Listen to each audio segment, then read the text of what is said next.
Alright guys, what's going on? It's Jeff from The Adventures of A and J, and we're picking right up where we left off in Volume 4 of My Hero Academia, entitled Earth-Shatteringly Fateful, Negotiations. And before we dive deeper into this, let's go ahead and roll the intro.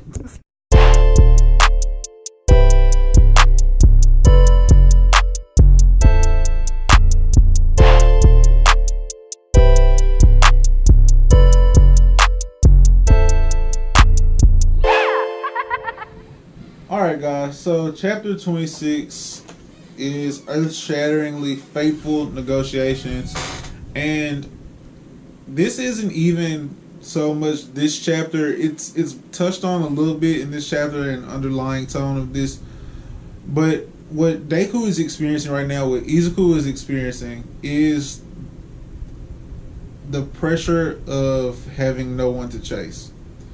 And it mirrors All Might so much, because All Might's the number one hero, and they place this huge gap between Izuku and, I want to say Bakugo's 2 or Shoto. I literally just read it, and I just know they were the top 3.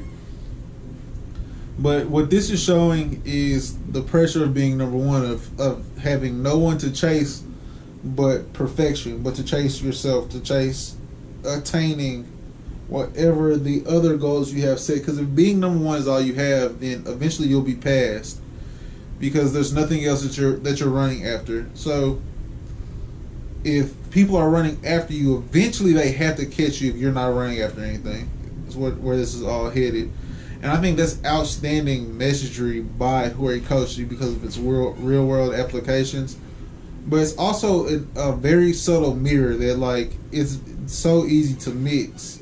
But All Might deals with this, man, and we're being shown him, like, understand what Deku's gonna have to turn the page to, where this whole time in Izuku's mind, he's been chasing being as effective or as well viewed in the class as Todoroki and Bakugo, and now that he has something substantial to latch on to, where he placed first, like, that's officially he placed first, he's 10 million point man, Midoriya.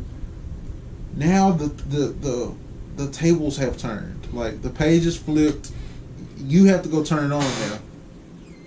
And he also realizes that this is not called a chariot race. I don't know what they would call this, what it's actually being called. Calvary. The Calvary battle, excuse me. And what he's realizing is that people are taking the easy way out, which isn't protecting their goal, but rather try to go take it from him at the end. Try to go take what he has versus keeping what they have safe. Which, interestingly enough, is the villainous way to go about it, if you think about it, because protecting what's yours and protecting what's good or rightfully yours is the heroic way to go about it. Yet the people who he turns to first, I would say, are all gunning for him. They're all gunning for him. And Bakugo had the line of this chapter, and it could even be the line of this volume, where he says, they're like, "Oh, Bakugo, you're so amazing. Bakugo, you should come join us. Bakugo, we should be on a team together." And he looks at him, he's like, "I don't even know what y'all's quirks are." And it's his classmates. It's like Hagakure and maybe Mina, maybe Ashido, and I think Sero was the other one. And he's like, "I don't even know what y'all's quirks are."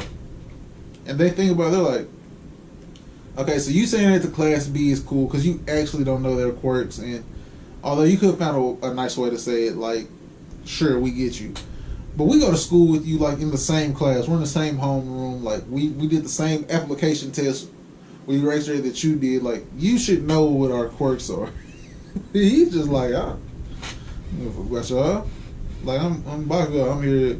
And the fact that he also comes towards Kirishima with it, and Kirishima is like, see, Bakugo, you're wrong. Here's why you're wrong. And here's why we should team up, because I actually have a real game plan and I understand what you're going to want to do. Plus, we have the same goal: go beat Midoriya and be number one. And like the way he explains it, Bakugo's like, all right, let's get it. Like, I'm for that. And so, basically, hold on, guys.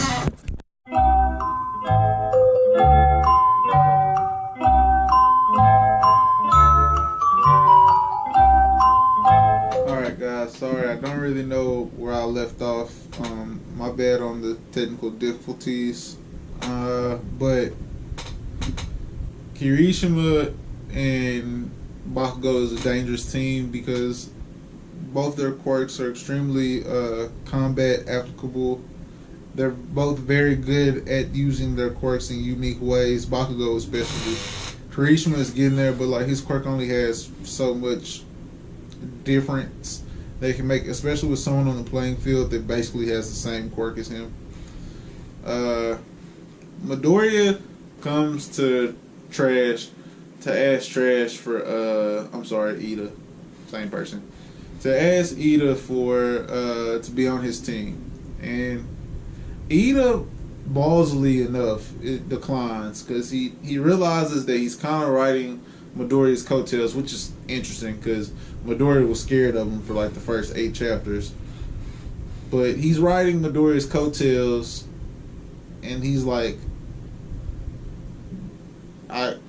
I can't have the same goal as you and follow you around to the goal. I'll come in second place. Like, I have to try to surpass you, which you respect as a person who has an interest in the story. Period.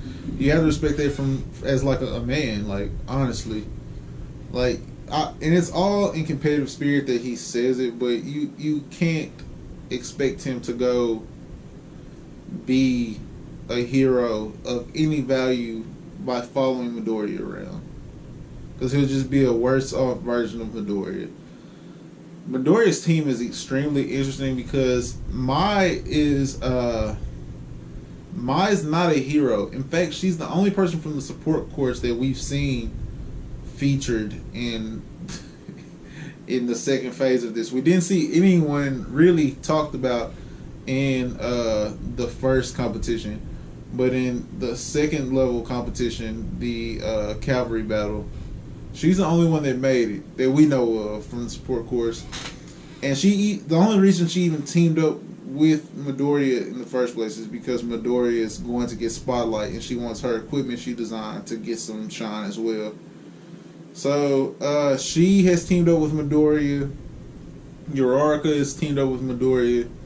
And Midoriya's greatest asset is not one for all. His greatest asset is he doesn't know how to use one for all well, but he knows it. So he has to game plan extremely well to be effective at anything. And so, like, as he's adding pieces to his team, he's figuring out, like, what do I need? What can I do to make this work where I can get around and still be able to keep my points? And he ends up with Tokiyami as the firepower to their team. So they have, like, a high variant of mobility, and they're all lighter because of Uraraka. And they have Tokiyami, who I think his quirk is called Dark Shadow. Pretty sure they were talking about his quirk, Dark Shadow. And this will give us a chance to see more of what he can do. It's going to give us a chance to see more of what everyone can do, honestly, because this will exemplify a lot of the meat of this cast being used in completely different ways than we thought of. And I trust Horikoshi with his anything creative where Horikoshi has to think out of the box. He now has my trust because of his usage of characters. It's ridiculous, but I'm excited with where this is headed towards. I think that Eraserhead pointed out something with a very small snippet of commentary, and it's interesting, these teams they've put together and how they'll work. Class B obviously has something cooking, and I think they have more of a rivalry with 1A because not only because of how Bakugo talks to them, but like even how we view them, not as rejects, but we don't. They're slept on. They're extremely slept on because we don't know nothing about them. We know a couple of their names. We know zero of their quirks except Tetsu, and he's a ripoff of a Class 1A character. It's so they obviously are going to add something to this as well. Mineta has probably one of the more solid game plans that he's just going to be a two-man team, and really they could also add Hagakure. But Hagakure couldn't get down with Team Mineta on. He don't need to be around no girls because he'd be tripping. Mineta might be the first perv in the show that's like so perverted that I can't get down with. That like I just don't like them no more. But that's it for me, guys. 6 out of 10, back-to-back 6 out of 10s, which is okay. I mean, we had back-to-back 9 out of 10s. And this didn't have me extremely hyped. I think that there's a lot of fire coming later. Because we still have to... I'm pretty sure if all the heroes are here, Endeavor's here. So we're still going to get to see that interaction between him and Shoto. All Might's in attendance, and that's important for Deku, because that's pushing Deku forward, because he knows All Might's there. He's talked to him and got that motivation. And maybe we'll get to see a third factor for Bakugo. Like, we don't have that person pushing Bakugo. I thought it would be Eraserhead, just because a lot of the story reminds me of either Dragon Ball or Naruto. And in Naruto, Kakashi basically abandons Naruto, main character, to be taught by someone superior to him, Jiraiya, which that would be All Might teaching Midoriya. And the third strongest character to me was Neji in their generation, or Lee.